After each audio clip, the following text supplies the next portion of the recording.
done it again. Screw this 2,011,000. I've gone even higher. Have you? I knew it. Very quickly.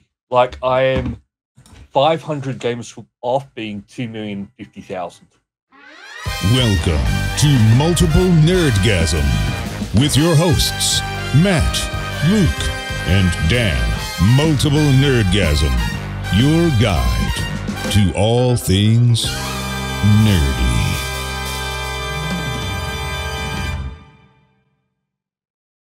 Wow. I'm no higher than last week, so no point checking.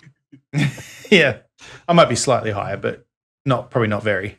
It's sort of a bit I do think I got an achievement of some sort this week. Oh. I feel sort of dirty for some of it.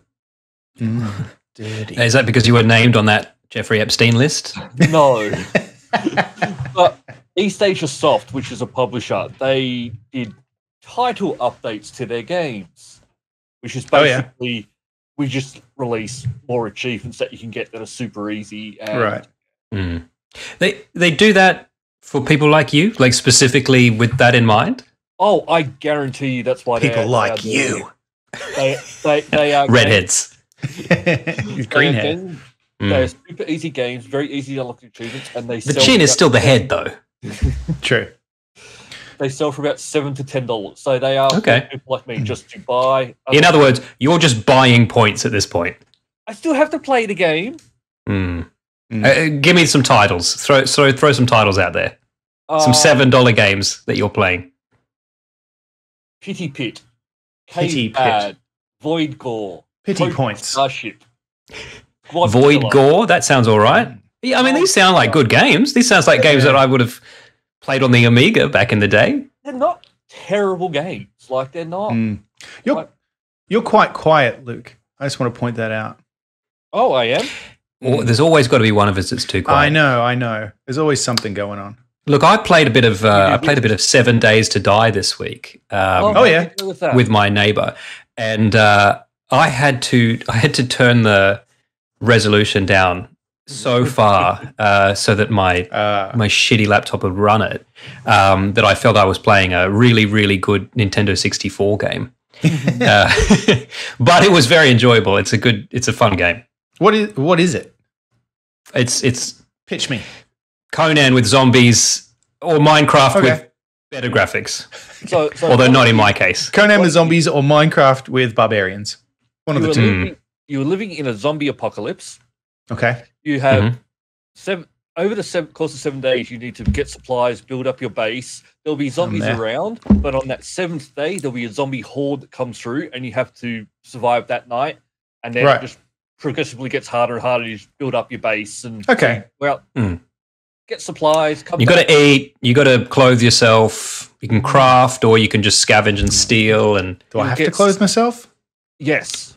There's no rules that say you do, Matt. Well, it's a good idea to clothe yourself. Yeah, but the funny thing is when you're playing co-op with someone, society's around, it's a good idea. There's no society, Matt. It's the apocalypse. I was going to say, zombies going to judge me? Yeah, no, they won't. In fact, these are hick zombies, man. These are disgusting.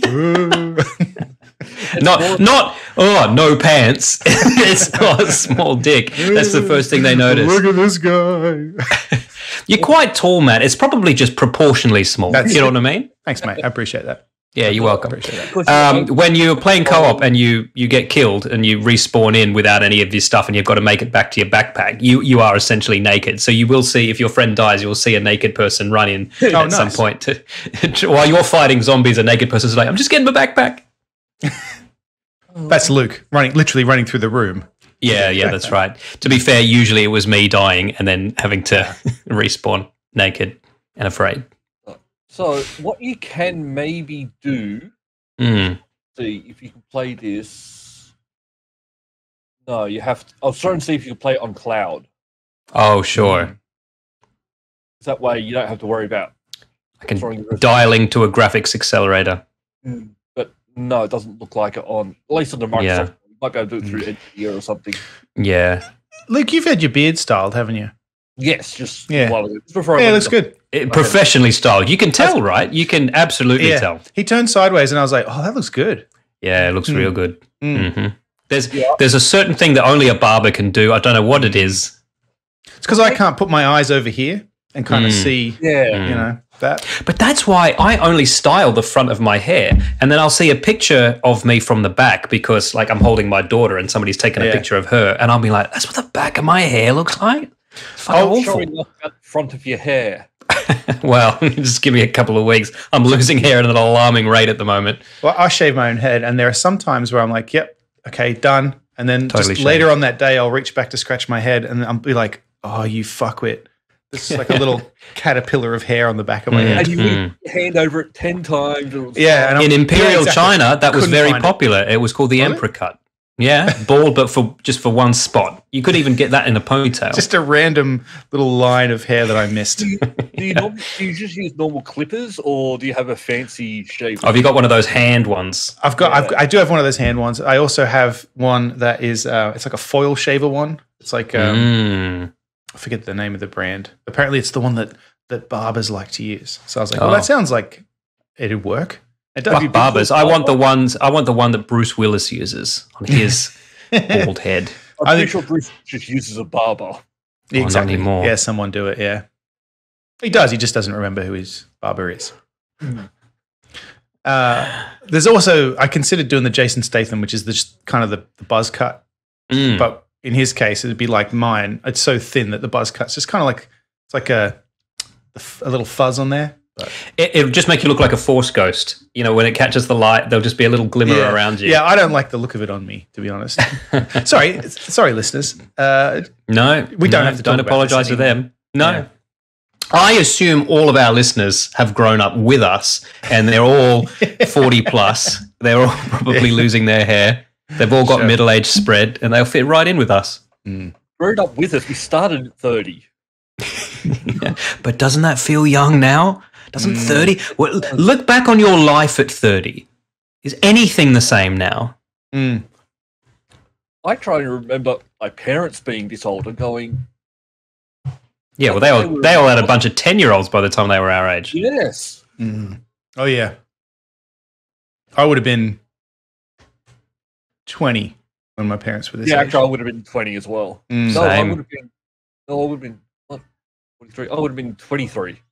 Yeah, I would have been something. Yeah, I would have been somewhere around there too. Yeah, so I should have an adult child compared to what my parents have, which is Instead, you are one. Adult child. Yeah, instead you are the adult child. Yeah. Yeah. Oh man, there's some adult child news if we want to talk about who? Kanye, James Franco, Jason Momoa. Yeah. Man. I saw this Kanye one and I'm just, why is he still a thing? I thought he went away. He's still here. And went away. Why didn't he stay there? Does he still record music? Does he still release albums? And you probably don't know. I'm asking the wrong two dudes. Obviously. I don't know anything about Kanye other than the dumb shit he said in the news. Yeah. Well, the dumb shit he said this week is that because he, you know, how he got married to an Australian. After Kim an Australian. Yeah, that's right. Because he was too crazy even for a Kardashian.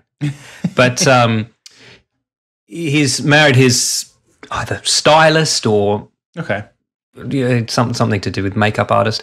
But he gives her rules to live by. And the 2024 rule. Yeah, she's not allowed to use anyone's preferred pronouns. She has to actively seek out the opposite. Actually, he's just for clarification before you write in, he's quite happy to use the pronouns unless you're legislating that he has to, in which case, fuck you. That's his stance. No, Kanye's wife isn't allowed to wear pants this year. No pants. Just this year. Right. Well, I think last year she wasn't allowed to talk, right? So I guess, I mean, in terms of exploiting women, this is marginally better, assuming she can talk again. So I'm looking at this. I mean, they've chosen these photos presumably to show kind of their odd stuff they're sharing. And these photos are certainly strange. Like, Why don't you describe them for the listeners, Matt? Well, in one, she's got what appear to be shoelaces just over her nipples, and and no pants, of course. No pants. But this is a picture of her with pants that must have been last year. Last year. Right. Because she's not allowed to wear those this year. Well, she's not speaking. He's wearing what look like probably motorcycle pants or something along those lines, and I don't know what that top is. I would describe this as long underwear with motorcycle boots, and then some kind of garbage bag. It's like a bomber jacket without the zip on backwards. Yeah, yeah, on backwards. Exactly. Yeah. Interesting. I want to be that rich. I want to be that crazy and that rich. That you can tell your wife to shut up and take off her pants. I want to be that rich that I'm allowed to be this crazy. And the world's just fine with it. How do you think it would go if you tried to make rules like this in your house, Luke? I am not insane. Is what Hannah would say to him. Yeah, that's right. Yeah. I wouldn't get very far, I can tell you that. I don't think any of us would. No. And I don't know why you feel you could make these rules.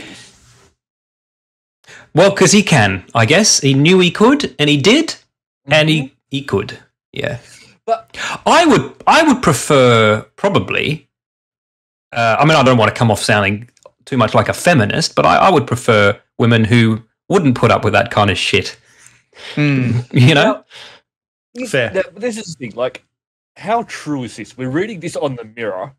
Yeah, I knew you were going to. As soon as I posted this Mirror, scrawled on Dan's Mirror. Yeah, that's right. No, but this is the only. I mean, who else would print this shit? It doesn't mean it's not true. It just means it's. Is it just a throwaway line that Kanye said because he likes to say weird shit? I mean, I hope all of the stuff Kanye says is that. I hope when he says there was no Holocaust, but there should be one, and we should do it ourselves. I hope that's just him trying to court controversy. Yeah. All right. So. It's an interesting point of kind of difference of language here. So the Mirror, this is a UK site, and they're saying he said she's not going to be wearing pants, and someone in the comments has pointed out, for pants. The UK readers, pants means trousers. So the person writing this article may have assumed he meant underwear. Yeah, underwear, which is what pants means in the UK. Yeah, that's true. Trousers. I mean, either way. Would you? No, you know what? Never mind. Because, I mean, he could equally have said she's not going to be wearing trousers, or he could say she's not wearing any underwear for the rest of the year. I mean, either way, I mean, either one's plausible, I guess, as far as something he would demand. Both are equally as strange. Yeah. I know people that for reasons of personal preference have tried to demand of their partners to not wear underwear. More than one. I know more than one person that said... You said people, but yeah. Yeah, at least two that I can think of that come straight to mind. But I'm like, I don't know. I mean, I get that removing underwear in a sexual context is sexy. Right, I get that. But but I don't understand why you wouldn't want someone to wear them at any other time. It seems like they're a very practical article of clothing that is a necessary for day-to-day. Personally, I guess I don't care under normal circumstances. You know? Jenna knows that you don't care if she does or doesn't wear underwear? We've never discussed it, to be honest. Time to discuss it. Yeah, You've been married for several years now. I'll send her a text. No, I'll send it. Send it in the group. Are they demanding or asking? Because they're two very different things. Yeah. Is it a deal breaker? Yeah, there's a nice way to go about it. Hey, I like this. Well, we're going out for dinner. Would you mind? And then there's we're going out for dinner. We'll do this. He's thought about this. He's got a scenario in mind. I was speaking very generally, and it suddenly got extremely specific. I'm just trying to think if your friends. While we're dining on this raw sausage. Is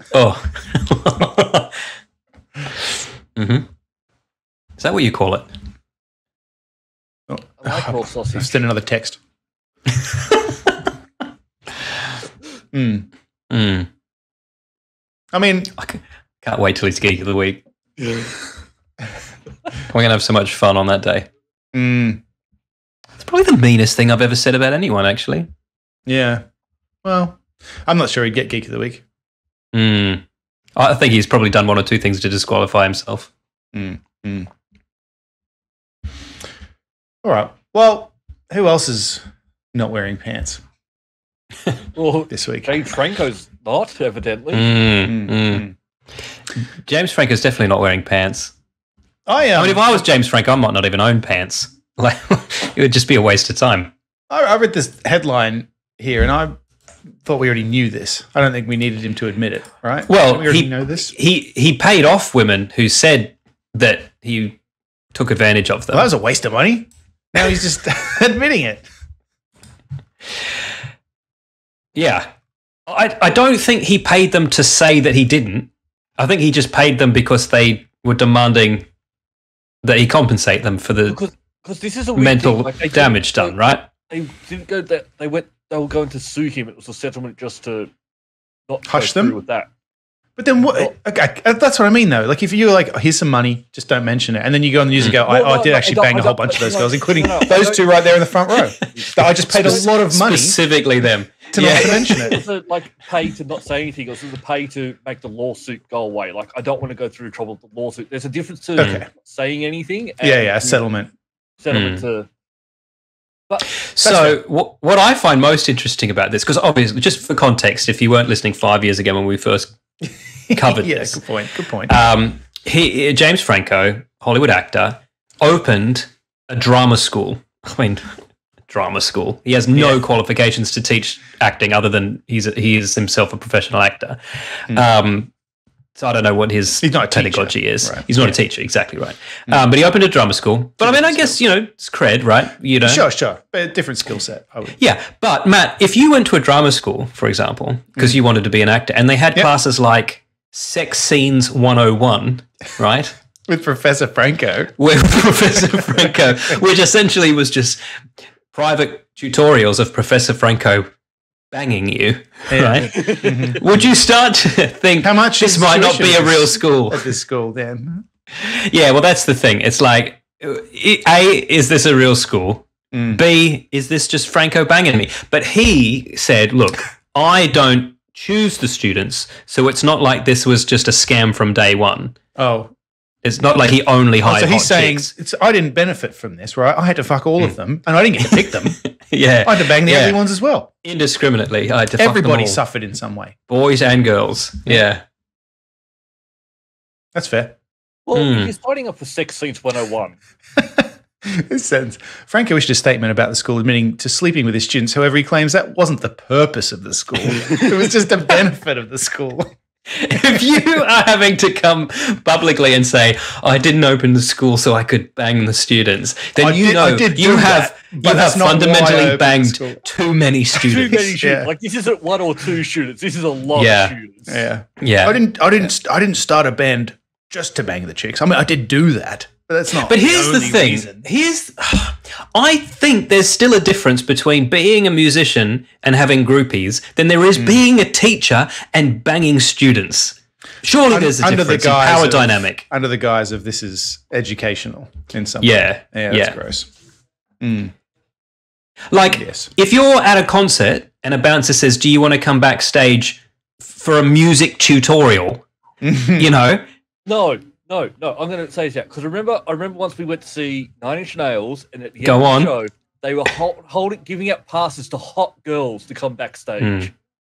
Yeah, that's happened at a number of shows. It was all just hot girls that got these passes to go backstage. And I was like, I want to go backstage, and they were like, no, hello, it's not to just talk to Trent. Maynard James Keenan is not interested in you, mate.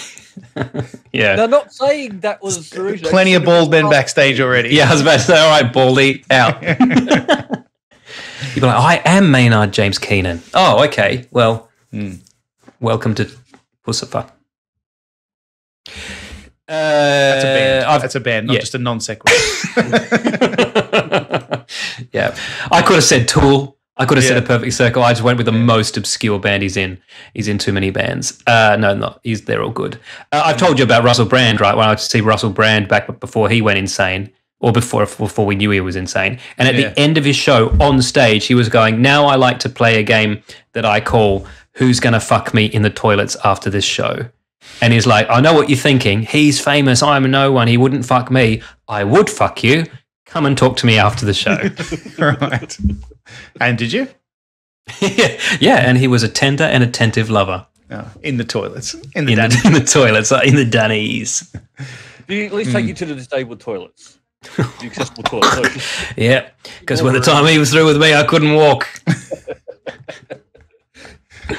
James Franco is a handsome man, though. I'm not saying he should be able to do what he wants. I'm just looking at this picture of him. Sometimes he looks a bit gumbo. But it's the family as well. Like his brother's a bit sexual as well. If you look at him and Alison Brie, like some of the stuff that I'd look at him and Alison Brie. That's for sure. I'd probably focus more on her, but I guess he could be there. Yeah, if that was a requirement. This is reminding me of the radio phone-in quiz that 96.1 did back in the 90s. I remember listening to it where they were like, "Would you fuck the dude from The Cause if that meant you could fuck all the chicks from the Cause?" And people were ringing in going, "Would I be guaranteed?" And this is not a competition we're running. Yeah, that's right. We're not giving this away. It's a thought experiment. Does he have to be first, or no? That's what people are like. Can I do all of them and then just him at the end, or and they're like, "Am I fucking him in the middle, or is he fucking me?" Like you've got a couple. Yeah. Leave the violinist till the end. Sorry, fiddle player. She's Irish. They call her fiddle there. Yeah. Matt, speaking of Franco, did you watch 11/22/63 starring the aforementioned sex pest? You should watch I didn't. Did you finish the book? No, I'm nearly. It's the day of the assassination in the book. So. Oh yeah. Oh, that might be a slight spoiler. Sorry about that. No, it isn't. Only in that. Yeah. Sorry. Listen. Only in that he does plan to kill him quite a bit earlier than that. But I think if you are reading a book about JFK and they don't include the day, I was thinking that too. You would be very disappointed. Yeah. I was like, there's something's going to happen where it's going to get down to the wire. Otherwise, I would have to, or it wouldn't be a fun book. Yeah, exactly. Yeah, that's right. It's got the date is in the title. Like, yeah. Spoilers don't ruin anything. Potentially true. There was that study. It wouldn't ruin this. Was it a study? Can you call it a study? Or maybe, I don't know, maybe it's just an anecdotal thing, but people tend to enjoy a movie more if they're not, anticipating it too much. Look, I would agree with that. I've come to the point now where there's several movies where I would have just liked to have known a certain thing before I went into it. Yeah. Which so is why disappointed when it does or does not happen. Correct. Yeah, and actually, I've got some examples of that I'll mention later in the show if we're going to talk about movies. But I think I need to know some things. Yeah. Right. Okay. Oh, speaking of movies, I said I wanted to watch. Was it Killers of the Flower Moon? Hang on. Oh yeah. And did you? No. Oh, they sent you a copy. Yeah. So I will watch it. Yeah. Award screener. Yes. Nice. But you got to focus on the music, Matt. That's what you're there for. Ooh. Winner. Best film, New York Critics Circle. Okay. So I'm not going to give you any spoilers, but just to help you digest the film, don't expect any nice things to happen to anyone. That's what I got it, and I said, oh, great. I wanted to watch that. And Jenna's like, oh, what is it? And I said, oh, it's the new Martin Scorsese film. And she goes, oh, well, have fun watching that. Yeah. Well, hold on. And I said, don't, hang on. I said, apparently it's just about people being mean to Native Americans. And she was like, okay. So as I said. Yeah. I thought you were going to say, oh, okay, I'll allow it. Enjoy. I'm with Jenna on this one. Have fun. Yeah. No, watch it. But I will. It's fucking grim. It's grim. I'm going to watch this, and I'm going to watch Rebel Moon at some point. Oh, I want to watch Rebel Moon. Yeah, have fun with that. I also, I mean, like, if you just does Jenna dislike all of Scorsese, or does she like Shutter Island, for example? That's a great movie. That's a good question. I would have thought she'd love that one.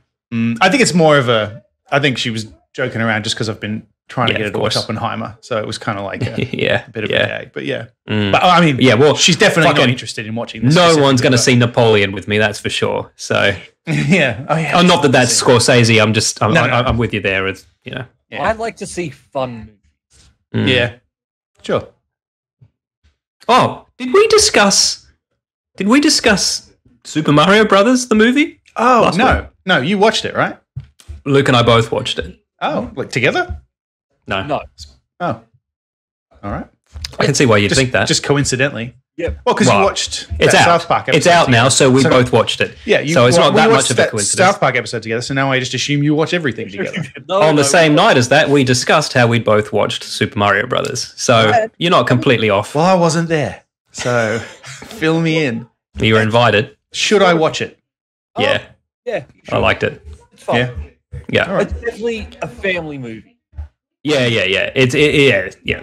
It's a kids' movie, but it's well done. They incorporate the game mechanics of Super Mario into the plot of the movie, which I was not expecting. Interesting. He has to learn to jump and things, and he's like, but they're suspended up there.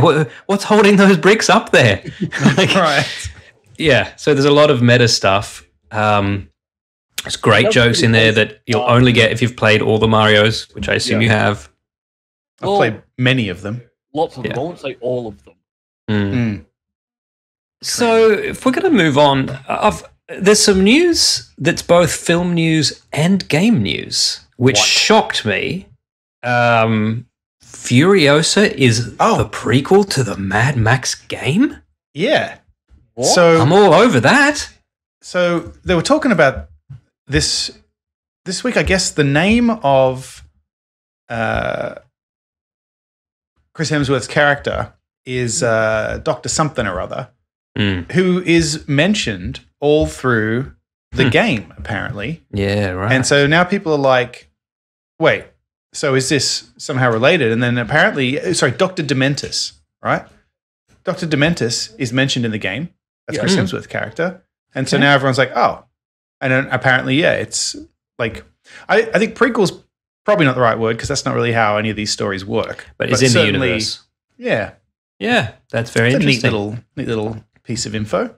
What? Oh, okay. There's an in-depth video from YouTuber Mad Max Bible that talks about. I might be interested in other films Mad Max Bible has, so I'll definitely check that out. Yeah, I watched a movie with Bruce Spence in it this week. You know, Bruce Spence was the pilot in the second Mad Max movie. And probably the most prolific Australian actor out there. Like he's in Dark City, is in lots of stuff. But I can only see him. He's in The Matrix. I can only see him as that pilot from Mad Max. Gyrocopter captain. Gyrocopter pilot, yeah. Yeah, Gyrocopter pilot. It was brilliant. Yeah. Very underrated for its time, I feel. Am I right in thinking that it was the first one to come out in America and that's why it's not called Mad Max 2 over there? Because people be like, what's a Mad Max? Yeah, so The Road Warrior, it was called here. And I think you're right. I think it came out and then people liked it so much that they completely redubbed the first movie with American accents. And so the DVD, I bought the Ultra HD set of and it's got both versions on there, so you can listen to it in the one we're used to, which is just the real version. The fucking Aussies go on the Night Rider, fucking cunts. Or you can hear the American version of him saying the same thing, but I'm the Night Rider. And and that was how it was released, at the cinema or drive-in or whatever you were watching it, I guess. Yeah, I guess so. Yeah. And people here are confused and don't understand what they're saying in the Australian one, apparently. That's why they did it. They tested it here and people were like, I don't know what he's saying. What are those words? That's not English. Yeah. Which, to be fair, a lot of it is, it's got its own kind of language. Like I had to gasoline and shit. I mean, that's not what we call it, though. Like, that's what I call it. Yeah. I mean, there's a whole subreddit dedicated to people in America asking Aussies if things that are mentioned in Bluey are just for Bluey or what we really say. Yeah, right. People are like, do you really have $bucks?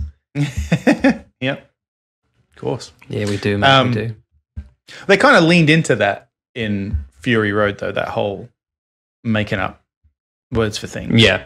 They have made up whole fucking cultures. Stuff.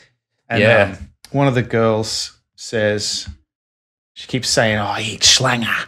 And like, it's like, what the fuck does that mean? I thought we don't say that, but it's so good.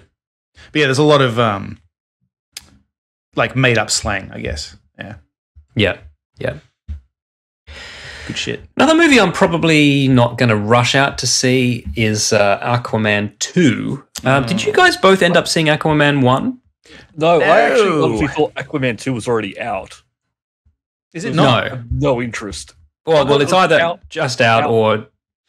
No. It's either like 6 months ago. No, I don't think so. I think it's new. Yeah, look, I think I am the only one of us who saw the first Aquaman, and it was fucking garbage, guys. I can't stress how awful this was, especially in the second half. First half was kind of okay, and then it just fell apart when it was just all underwater.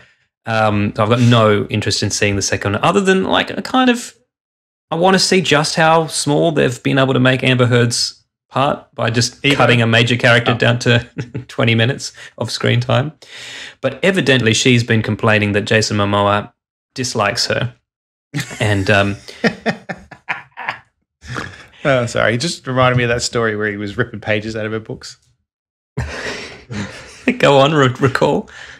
Oh, so when they were doing the first one, they'd have to get into the rigs for the stunts, like the wire rigs. And where you get basically so that they'd put them in and then they'd lift you up there and you're stuck up there for a couple of hours waiting while they fuck around with the lights and stuff, and eventually you get to do some stuff. So she'd always take a book and he would, when she wasn't looking, find where she was in the book, to like flip some pages ahead and just rip pages out. Amazing.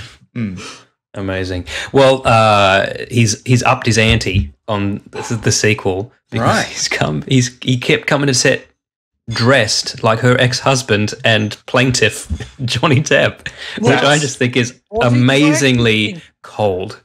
I actually think he did already dress a bit.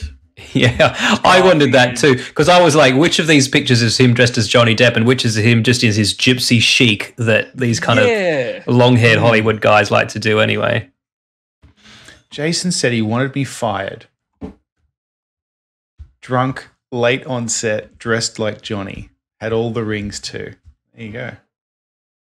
But I think that's honestly just... I've seen pictures of him when he's not filming, and that's sort of how he dresses. They do have a style. Like, it's long hair, scruffy. Yeah. But with tons of jewelry. And you're right, Luke. Somebody else, a source on Momoa's side saying he isn't dressing like Johnny Depp. He's just a bohemian, and that's what they wear. Right, that's the word. Yeah. I mean, if he came in the Jack Sparrow, perhaps, or the Edward Scissorhands. Like, it doesn't say he didn't. When I saw the title of this, I thought it might have... Or if he handed her a turd and said, I think this belongs to you. Sorry. I was in bed with Johnny, and this was on the pillow. Came in, like, dressed as, like, a Johnny Depp character or something. No, he just... That'd be great. Every day he was another character, in order. In the film. He's like, this is what I'm wearing in the film today. Fucking deal with it. Act opposite me, bitch. I know they've probably just picked and chosen this picture here. Sure. But, I mean, it's them talking to James Wan, the director of the film. But she looks like she fucking hates him. And that's the look she gave Johnny Depp in the court case, you know. When a dog stepped on a bee. And he's making the same amount of eye contact with her as Johnny Depp does. Yeah. And look, he's got rings on there. Like, that's a thing he does. Oh, he's also wearing the Cartier tank watch, which I do love. Love that watch. Classic. Probably expensive, is it? Yeah, it is. Yeah. See, this is the thing where I say this is just a story trying to make up, but no, she's actually saying this, so... Yeah. She told the story then. So yeah. I mean, whether he was doing it or not is up for debate. But the fact that she thinks he is. It's not someone trying to dunk on real. her. She's saying that's right. This. Yeah, that's right. I actually watched Rum Diaries. Did I tell you this? With her and Johnny, the film that they met on. Oh, okay. It's actually quite a good film, quite funny. And she's perfectly good in it. I mean, you can understand why, as an up-and-coming actress, you'd think, oh, she's going to be a star. Like, she's beautiful, charismatic. Mm. But no, this is I just had a look. So it came out. Aquaman 2 came out like 2 weeks ago, and on the 22nd of December. Didn't know that. I had heard a thing about it. Yeah, I guess they're just hoping to break even. At least they're not trying to do a dodgy thing where we go. I was going to say tax write-off. Yeah, that's the new thing. Yeah, I'm really happy that the government's stepping in and going. Yeah, see how that long that lasts. You shouldn't be allowed to do that. Yeah, if you made a movie and you finished the movie, release the movie. But isn't that have you guys seen a movie from the 70s called The Producers by Mel Brooks? Oh, I know of it. The plot of that movie is that they work out they could make more money writing off a flop than they could with a hit. And so they purposely write a musical about Hitler, but it takes off and everyone loves it. I've got to watch that. It's referenced all over the place. I've just never seen it. Yeah, I haven't seen it since I was a kid, but I think there's even a remake of it. But I think they've released some of the first scenes of the Acme movie. Oh, I saw a screen grab from it. I saw some screen grabs, yeah. Yeah. So I'm looking forward to that. Yeah, I'm happy that because that was the first one. Like, it's completely finished, ready to go, and we're just going to tax rifle. I want to see that. Yeah, Batgirl was the same, but no one cared. So yeah, I cared a little bit. Sure. Yeah. Michael Keaton made me care. Oh, that's true. I forgot. Yeah. Yeah. Yeah, Michael Keaton. A legend. Yeah. Comedian. We've got some scam follow-up. Oh. Yes. Yeah. Now, was this a scam or was this an honest mistake that went wrong? A scam. I don't know if... I'm calling out scam. It certainly looks like a scam. I think somebody was doing a scam. I don't know if it was him or if he's just stupid. Like, it's possible that he didn't intend for this to be a scam, but he got caught up in a scam. Like, that's probably the best. It became a scam. That's the most, fair I can be towards him. Either he knew, either it was a scam. Backstory? Let's back up. Part of rug pulls before as well. Yeah, I suppose so. So he came out with this thing called Crypto Zoo. It was an NFT game where you would buy eggs that were NFTs and they would hatch via some process into creatures that were like Pokemon, kind of like blends of other animals and stuff. And they had all this NFT art represent, like a fox with an elephant's trunk and all this kind of stuff. Okay. And then the NFTs would be worth. It was going to be. Yeah, and some animals are rarer than others, and all of this stuff. There was something to it, but anyway, basically, I mean that makes more sense than just buying an NFT. Yeah, buying something that is part of a game that you can then use and could be valuable. I get that. If that's how it was pitched to me, I'd be like, not interested, but I understand. Yeah, and my understanding is of it. So to be clear, I'm certainly not an expert on this, but I think what happened was there was a problem with it where they just were eggs. And nothing ever happened. Right. And then the thing got shut down, and he said the programmer he hired ripped him off, and nothing. And basically, so in other words, people bought the NFTs and couldn't play the game with them. But he's saying, like, all these people I hired, they were all criminals, and it's all. Yes, you hired them. And so people put millions of dollars in. Like I don't know the height of NFTs. I don't even know how many millions off it. Like as in. Multiple millions, because he has personally now had to commit 2.3 million, I think. Because it was a class action lawsuit. All the victims of this got together and sued him. I don't think it was a lawsuit. Well, they are putting together a lawsuit. He's now come out and said, so CoffeeZilla did a really great series on this. If you want to know more about it, watch that. Watch CoffeeZilla's videos. He'll explain it. With a gist. Yeah, exactly. And he's been pressuring Logan Paul, like repeatedly, literally texting and calling him saying, you said you were going to fucking pay these people back. Where's the money? What are you doing? And then, so now Logan Paul has come out and said he's going to put, I think it's 2.3 million, personally committing 2.3 million.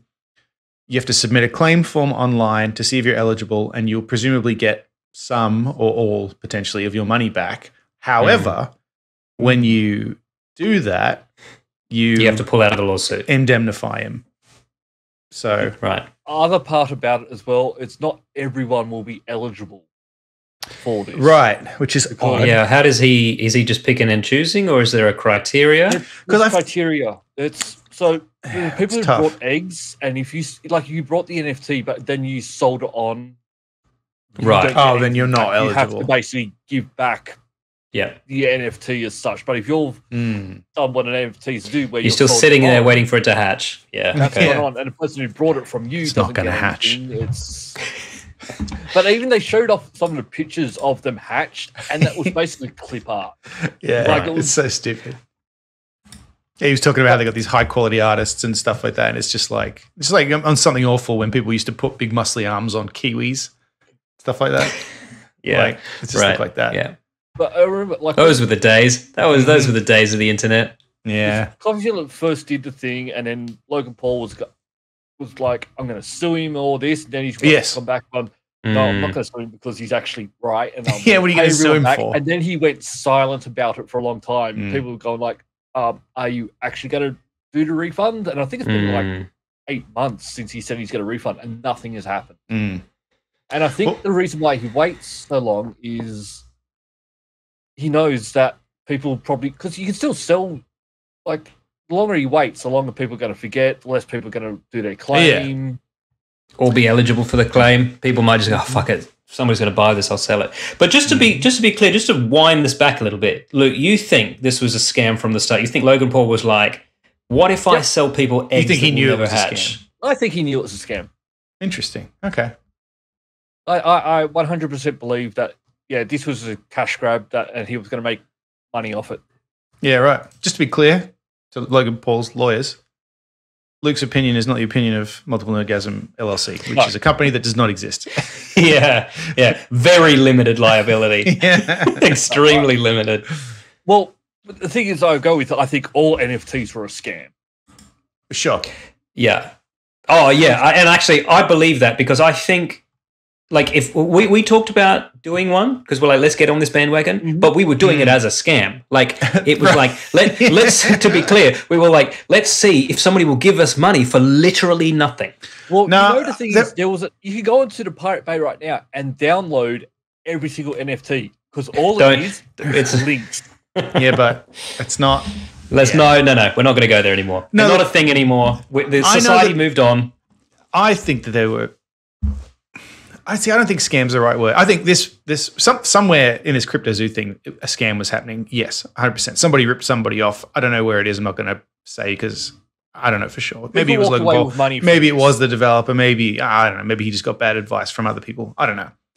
But with NFTs in general, there have been people that I consider to be smart who just don't understand technology and who were like, starting up things and trying to get things good because they just didn't get that this was pointless.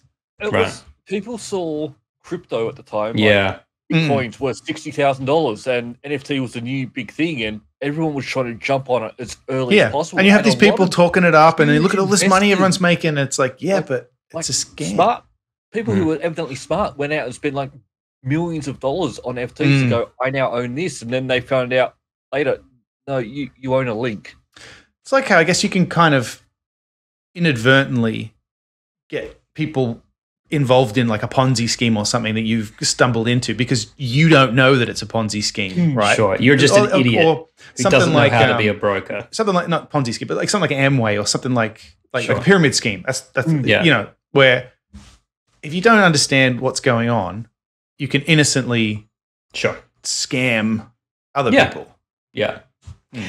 My old boss, and I won't name them, was telling me about the pyramid scheme once that they were involved in. Right. Was he at the top or the bottom?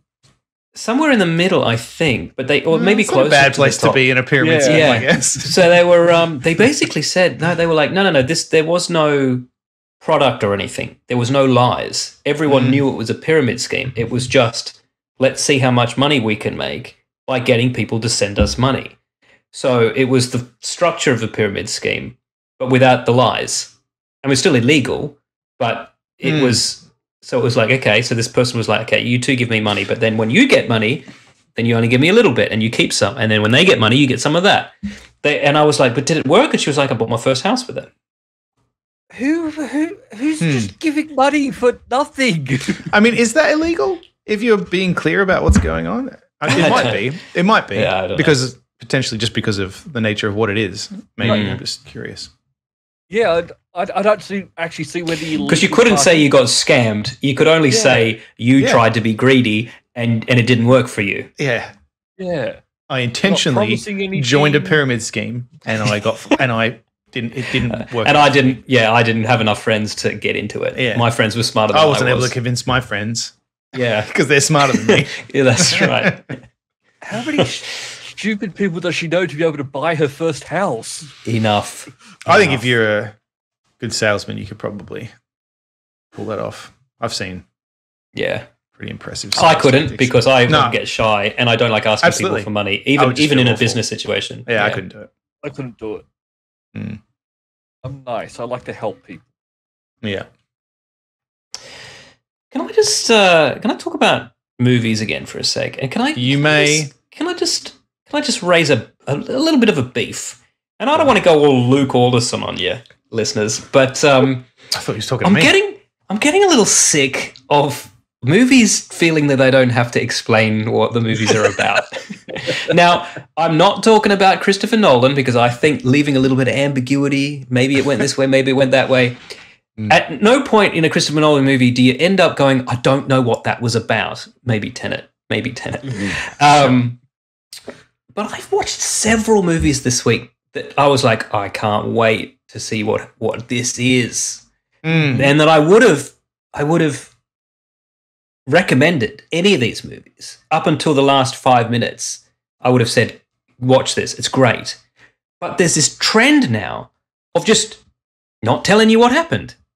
And I don't like it because I think, and I know it's not cool to quote Dan Brown, right? But Dan Brown is like, as an author, you make promises to the reader. This is the second podcast this week that's quoted Dan Brown. And I'm on this one. I wasn't on the other one. Which was the other one? The rest is history. Oh, sure. Oh, of course, for the Christmas thing. Da Vinci Code, yeah.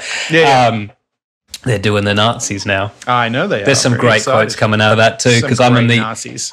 No, but there was one point where Tom goes, "The more I read about Hitler, honestly, he was not a nice man." And Dom's like, you didn't know that already? He's like, no, I mean, I knew the broad strokes of it, but I just don't think I would have even liked him at all. Yeah, because you assume he must have been charismatic. And clearly he was in certain ways. But you find out details about it, you're like, what a fuckwit. Yeah, that's right. Yeah, exactly. Yeah. I'm sorry. Okay, so the examples are, Dan Brown says you make promises to the audience when you set things up, and you have to have them pay off because that's you keeping your promise. And I think Chekhov's gun, exactly right, exactly. If you show a loaded gun, someone has to get shot. You're expecting it. Otherwise, you don't want it to show me happen. a gun. Yeah, don't show it to me because now I'm unsatisfied. So I watched a movie this week called Leave the World Behind. I've heard of which this. stars. Oh God, that was terrible. You watched it too, okay? But up until a point, did you think it was quite good? Wait, who is in it? I know I've heard of this. Ethan Hawke is in it. Okay, a famous lady, right? Yes. Julia Roberts, Hollywood's leading lady. Who it is. Sure. Yeah. Okay. No, that's who it is. That's the famous lady. Sort of good. And even the sort of the trailer for it, that's like the ship sort of careening towards the beach and yeah. So Matt, just no spoilers because there aren't any because you don't find anything out, right? So family are in an Airbnb. Yeah. The owners of the Airbnb rock up and say, "We have to move in here because there's some kind of disaster happening and we all need to be safe." And the family are like, we don't really trust you. And is this a scam? And there are some weird things happening, but who can we trust? What's going on? I did see the trailer for this because Jenna and I saw the trailer and then she said, is that just Barbarian for the first half hour of Barbarian? Yes. So it is, but that's the thing. Okay. So in Barbarian, I guess this is a spoiler, but it happens halfway through the movie. The twist is just changes completely. You were wrong, right? They set it up to make you think that, but then they told you what was really happening and you were wrong. And it's way weirder than you were thinking. Correct. Yes. Yes. He's not the bad guy. It's an underground witch, right? Yes. So yes. You think it's about date rape. It isn't. It's not. It's really, really not. Yeah. No, Barbarian is a great movie. It's fucking excellent. Gives you the payoffs that you are waiting for and they're satisfied. This does not, because you don't really find out anything about this family that you don't really know whether to suspect them or not or what. That's weird. Other than they kind of suggest, they don't trust them either, and maybe it's just a prejudice that was that. Okay, not good enough. Thanks, movie. But also, they start to imply that there's these things happening and there's these kind of mysterious things going on, like suddenly all the deer in the area come into their backyard, right? Guess why, Matt? Guess why? Don't know. Right? Right. I don't know. They kind of imply that maybe it's a foreign invasion. How does that relate to the deer, Matt? Ask me. I don't know, Matt. No, I don't know. I don't know. Okay. They don't tell you any of it. Anything. Yeah, and none of the mysteries are concluded. So I feel like I know I was a little disappointed when I looked up stuff about what's the Apple show, the Severance.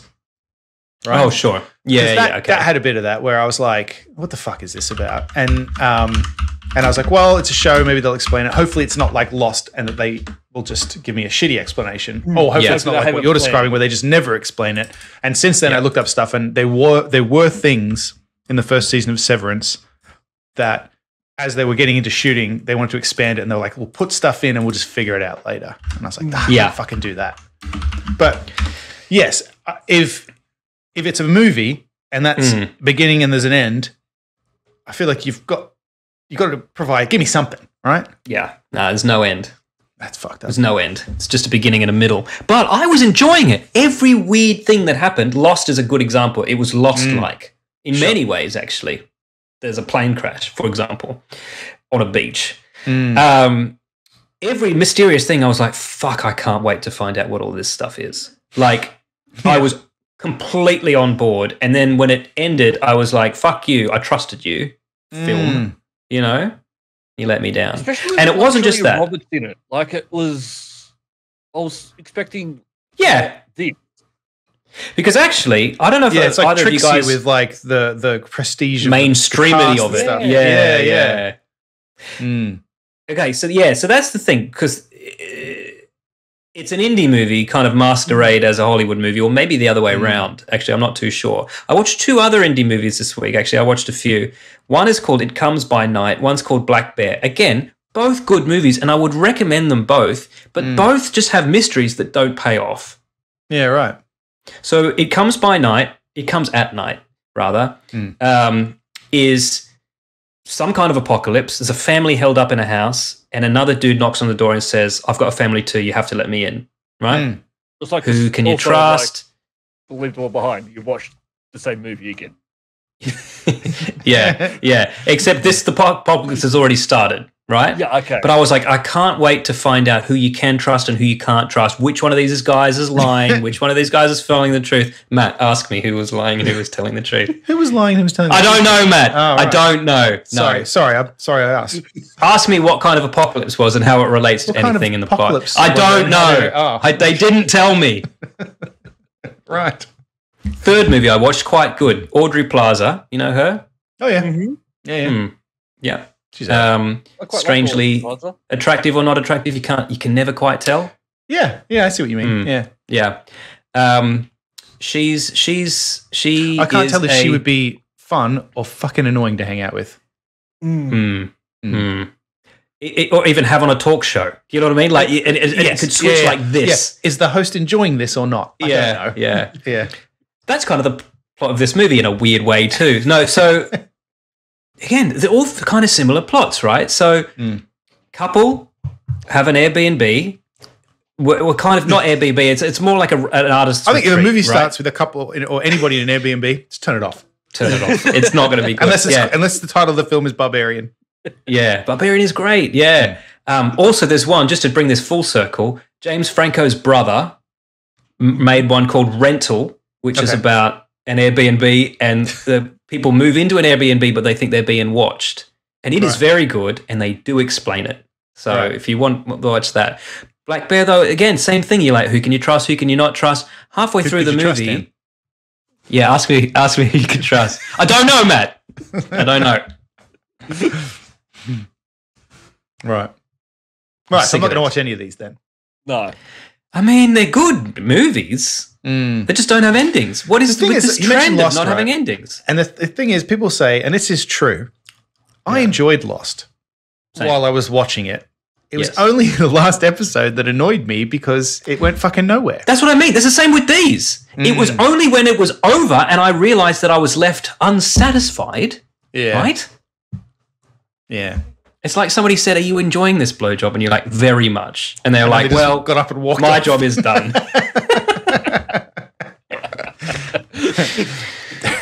Ask one of those deer to finish you off. Why are they there? I'm not going to tell you. That's the Don't even live at your house. Yeah. Who is this woman who doesn't even live with me? It's Aubrey Plaza. I watched. Fine then. I'll take it all back. I imagine she would be the kind of person that would halfway through giving you a blowjob just say, I'm not enjoying this. Absolutely. Like almost like it was Andy Kaufman style. Like yes. Yeah. Like Andy Kaufman would give you a blowjob and get up and leave. Yeah. Well, he'd somehow convince you to give him a blowjob, and then halfway through, he'd start doing an Elvis impersonation, and then remind you that you were performing a sex act on a mentally ill person, and then you would feel weird about it. Somehow your living room wall would move away, and there's an audience there, studio audience, applauding, but deadpan. Yeah. So I want to talk about another movie. Luke, I assume you haven't. Matt, have you seen a movie called Twixt? Twixt. Not the chocolate bar. No. I love a Twix. I'll say that right now. Yeah. You know what's not as good as a Twix?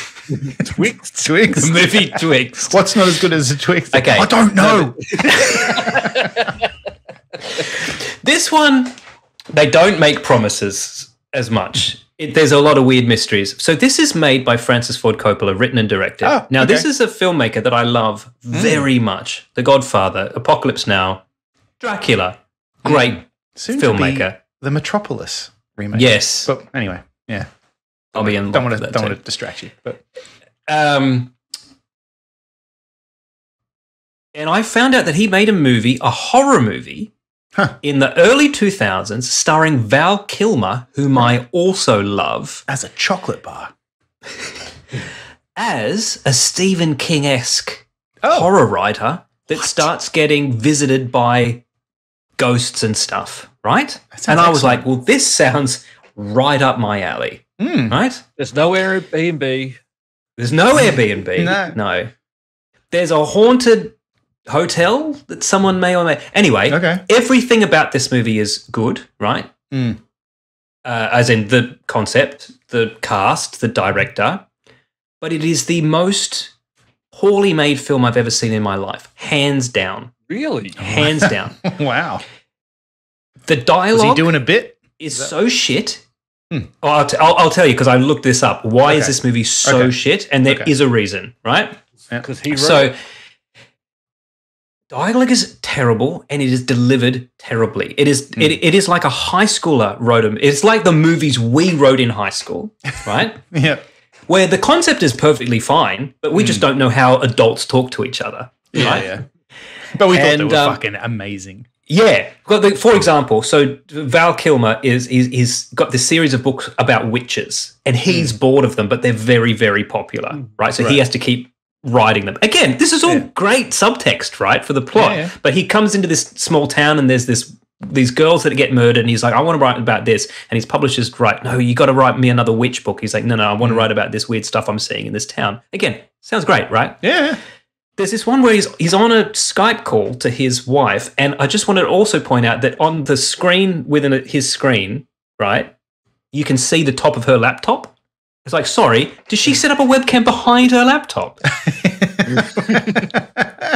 Right? So that's what I mean. It's just really, it's like Garth Marenghi level poor filmmaking, right? But at one point, he says, "Oh, great, good." Yeah. So he says to her at one point, "You know why I know so much about witches? Because I married one." That's the level of dialogue in this movie, right? The photography is awful. It's like there's no lighting, right? And there's these sequences that are kind of dreams, I guess you call them dream sequences, that are just clearly just green screen, and they've just gone, oh, fuck it, just pop something in behind there. Like, it is, if it wasn't Val Kilmer, and if I didn't know that it was Francis Ford Coppola, I would have assumed this was a student film, and I would have turned it the fuck off, because I've seen enough of them. Yeah. We've made them. Yes. We've made better ones, Matt, than this. Oh, that's good. So why? Okay, so it turns out this filmmaking experiment, as I can only call it, was meant to be Francis Ford Coppola was going to do a film live to edit at every screening. Oh. So he wanted to just shoot all this footage, and he wanted to shoot it so low budget because all of his money was going to be put into the distribution of it, because that was going to be the costly. So he didn't do any lighting, didn't do multiple takes and stuff. I mean, he did multiple takes, but just like not for the purposes of getting the lines right, but for the purposes of having enough footage that he could do a live switch edit in the cinema that you were watching this in. Right. And then when he shot this movie, and then when he went to distributors, like a DJ making a movie. Like a DJ, correct? Yeah. And then they said to him, "That can't be done. How would you possibly? How would you be at every screening of this, editing it on the fly?" Yeah. And he was like, "Oh, I didn't really think about it." And so. Fucking hell. And so they were like, the only thing you can do now is to edit this movie in the traditional sense to make it an actual movie. As best you can. I mean, that's a good idea that's the kind of thing that you can imagine. You could probably like fucking stoners going, and we would. When was this made? 2011. That might be feasible not long enough ago. Yeah. That that might be feasible, but it's still a stupid idea. Yeah. Yes. Was he going to do like the 12 screenings a day? Multiple cinemas? Because it's still the same footage. Yes. It's not like a stage performance in the No. But if there was that, and the director was there like a conductor, and the band was performing live because do you know what I mean? As an experience, you wouldn't expect it to look like a Hollywood level film. You could get away with the fact that they shot it on super cheap video. But just as a movie, a normal movie, it's just not good enough to be a movie. Yeah, right. And that's why it did very badly at the cinema. But still, I watch it because it's like an eyesore of like great concept, executed terribly. And apparently later on he did a re-edit of it because he wasn't happy with it. Yeah. But I don't know. And that's apparently it's not called, because the original is called Twixt. It's called Betwixt. Twixt Evening and Morning or something. It's but I haven't seen it, so I can't comment. It's called Milky Weight. He is very large in this movie. It's Val Kilmer, not at his best form. Betwixt Now and Sunrise. There you go. Cut. God. Authentic cut. My second attempt at trying to get some money back on this. He have like 20 cuts if he was going to do this. 20 would be nothing if it was a proper, even have a North American release. Garth Marenghi.